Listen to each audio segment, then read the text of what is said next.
Banditry is arguably the biggest security challenge confronting the Nigerian state at the moment. In the northern part of the country, people can barely sleep with eyes closed as hardly any day goes by without the daredevils attacking a community, kidnapping and killing squaws. In Kaduna, an emir just recently regained his freedom, while 13 members of his family, including a 1-year-old, remains in the hands of bandits. Calls for the federal government to intensify its effort to tackle this threat to lives in the region have reached an anticlimax. President Buhari has now directed the military to deal with the bandits in a language that they understand.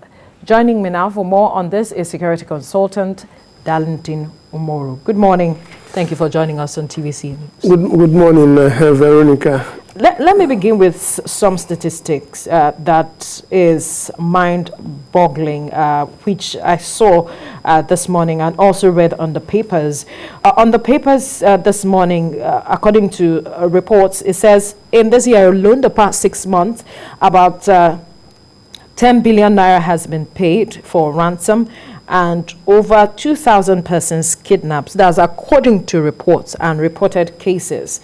And then for the more than 2 years now, we have seen in Zamfara, June 2011 to May 2019, we see 25,050 children have been orphaned, 190,000 people displaced, 4,983 women widowed, rather, with regards to the attacks of bandits. And from January to December 2019, banditry is said to be responsible for 1,000 civilian deaths. Now, these are records of what we have been able to document. And still counting. Right. Still counting. Let's get that right. Look at the figures you just reeled out. And sometimes you want to ask yourself who actually got these statistics and how were they gotten. Is this exactly the situation, or is it even worse than what it is? It paints a picture. It gives you a picture of the situation. Gives you an idea of how did we get here? Of how bad it is. How did we get here? We're talking about banditry. Yeah. In the past, we were merely talking about Boko Haram. Today, it's no longer Boko Haram, it's ISWAP. Now, it's not even, the activities of bandits have even gone beyond what ISWAP is even doing.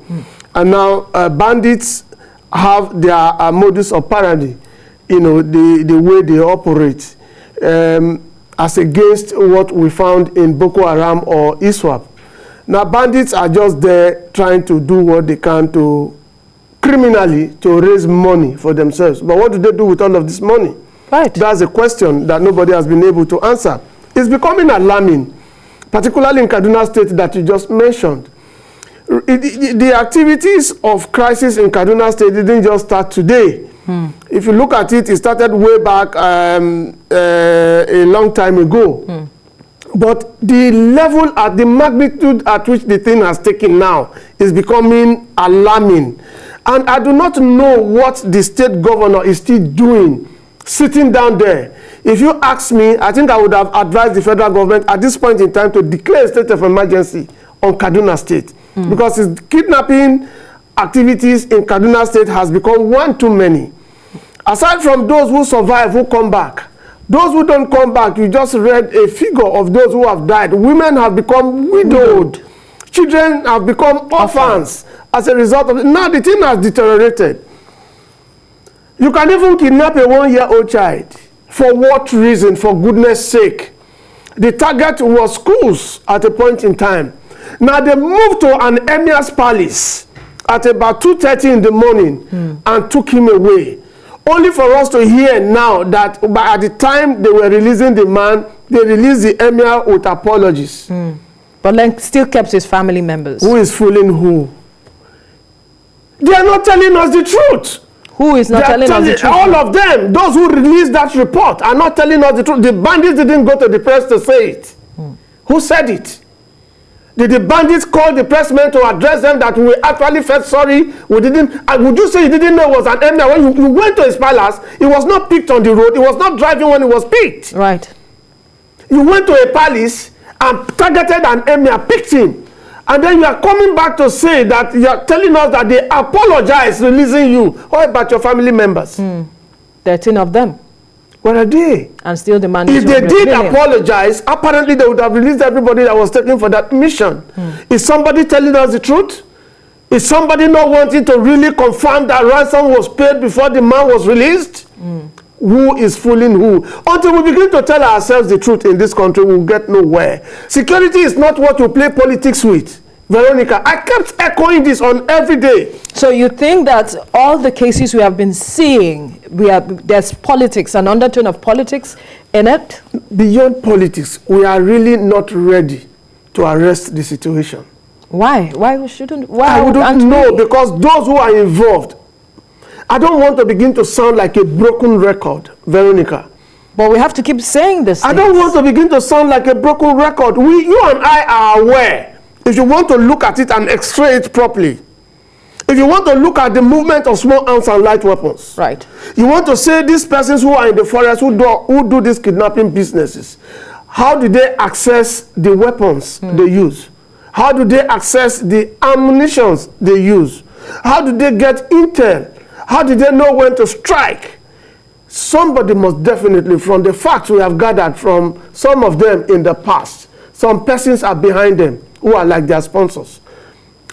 We heard at a time on the ground that the police and security agents were actually working on, when Mr. President gave a directive when he was leaving the country the last time to UK, when he said that they should go after the sponsors. At the point in time, we did gather that some of the sponsors were being arrested, particularly those of them who operated Bureau de Change, in certain parts of the country. I'm talking about the north here now. Have we been able to go after the sponsors and conquer them? These bandits, these weapons they get, we know how porous proliferation has been in terms of small arms and light weapons. Yeah. Okay, we know. But how much have we been able to stop all of this? Go to the border. Go to the north. You still find children roaming the streets today. These are children who become ready weapons in the hands of these sponsors or the bandits, the leaders themselves. And it is even difficult to even identify the leaders of bandits. Are you aware? Why so? Why so? Because we've not been having situations where bandits will make kidnap and they say this is our leader who is speaking for them. The best we have had is during negotiation where Gumi will come out to say, let me go speak with them. Okay, to help the situation, to help the children. Those children on the streets, what has government done to help them, to take them away from the street? In the era of Jonathan, we had the school, the Almanjiri schools. What has happened to those schools? They have collapsed. What are Nigerians themselves doing? Security is not only the business of the government. What are Nigerians themselves doing, Veronica? But someone was saddled with the responsibility. The people gave their mandate to a governor. They gave their mandate to the government of the day. What has the government been able to do, Veronica? Let us not begin to talk about government. What have they done? Look at the situation in Kaduna. They have a responsibility to the people as defined by the Constitution. Now they have been overwhelmed. Do you want to say Kaduna State has not been overwhelmed? Do they not have the governor? Are they admitting that, or you are saying this on behalf of... That is why I'm even saying that the federal government is not doing what they're supposed to have done. The governor in Kaduna State has a stance. But how much has he done for the children on the streets? But yet you have some few individuals who are doing some of them, but we don't have many of them. There's a particular lady I was just discussing with you off camera. Yes. Rosemary Hadiza Osula Atu. Here is one woman, as I speak with you now. In the last few years, single-handedly, she has sponsored children from less privileged homes, about 800 who are graduates today. As I speak with you now, she has about 300 who are in higher institutions that she has taken off the streets. Children who are less privileged, who ordinarily their parents would have just left to roam about the street and become weapons. A state government should be able to do much more. A state government who has the resources from the federal allocation, from the tax you and I pay, various tax. Here is this woman who does not collect money from the government. She does not do contracts with the government. Talking about Rosemary, yet she's going out to source for resources, and there are several individuals like her. There are a few of them. How many are they? Count them. You can count them at the tip of your finger. Who are working like Rosemary? Count them for me. Right. Give me names. Do you know if we have 20 of Rosemary Osula in this country going to pick children off the street and say, do you know what it means to take those 800 people that have graduated under her scheme now? As much as I agree with you, that is not the focus of discussion at this I am sad because we are not doing what we are supposed to do to end banditry. You knew how banditry started in Zamfara State? Do you remember how it started? The origin of banditry? Right. That is why we need to discuss the issues and address it as it is. Not talking about individuals. As much as we, applaud those who have come to stand as supporters and sponsor persons, that is not the issue here. We need to find solution. We need to find solution. The solution, part of the solution is what I just told you. The wealthy individuals in this country, what are they doing? Those boys who have become bandits today, perhaps that is not what they are doing. They might be doing something else that is also beneficial to the society and not necessarily sponsoring on individuals. Peoples. How? Tell me. There are other things. Like building things, infrastructure. Are they providing employment for these people? There are those who have organizations who are providing employment for people. Well, like you rightly said, let's not change the focus for the conversation at this point. But my heart bleeds. My heart bleeds. And that is where my next question is. Everyone, a lot of people, we saw this morning, parents having to sell their properties. Subhanallah. To ensure that their children Some go to churches and mosques to beg for money on Sundays and Fridays. Now, let's look at the role of state government. Nigeria is very rich. I was speaking with some guests earlier, and I asked this question. Can't state government take responsibility? At least let it begin from the state. Take responsibility. And one of them said there is little they can do as they do not have control over the police and the military. That's not true. Right. That's not true. You remember when the girls were taken in Zamfara State? I was actually in Zamfara. Right. When those children were released, the NSA came out with a broadcast where he was talking on behalf of Mr. President. Where one of the things he said was that the state governors, I repeat, the state governors should take over security of their states. Did you remember that? Right. He did say that. And if it's coming so why is it difficult for them now? That is the question you should be asking them. Incidentally, I'm not even their spokesperson.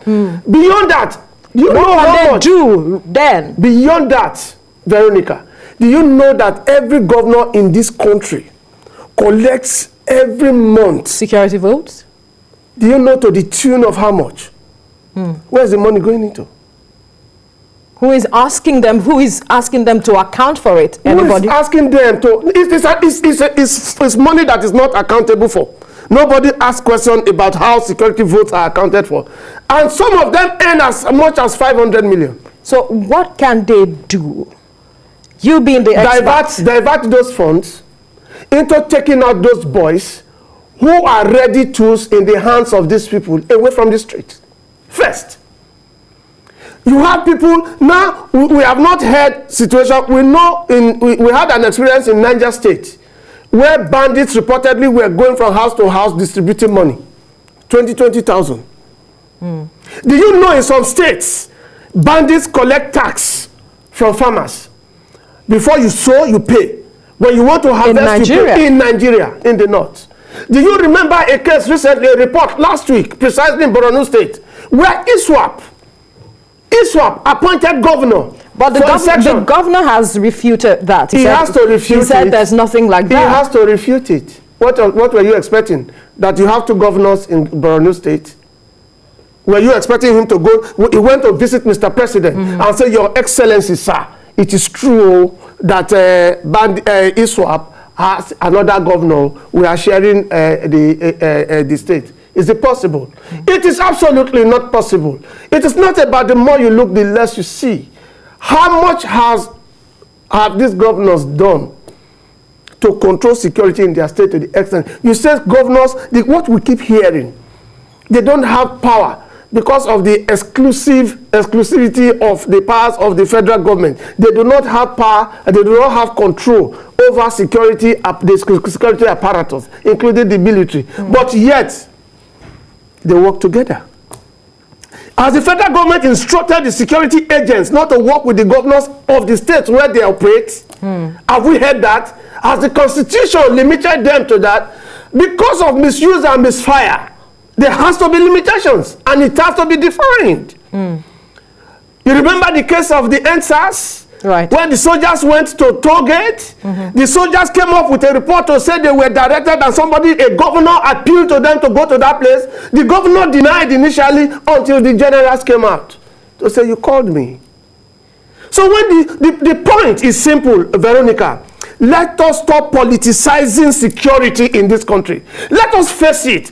You have access. If we want to end banditry, look at what is happening. My heart bleeds. I wake up 2 a.m., 3 a.m. to read. What am I finding?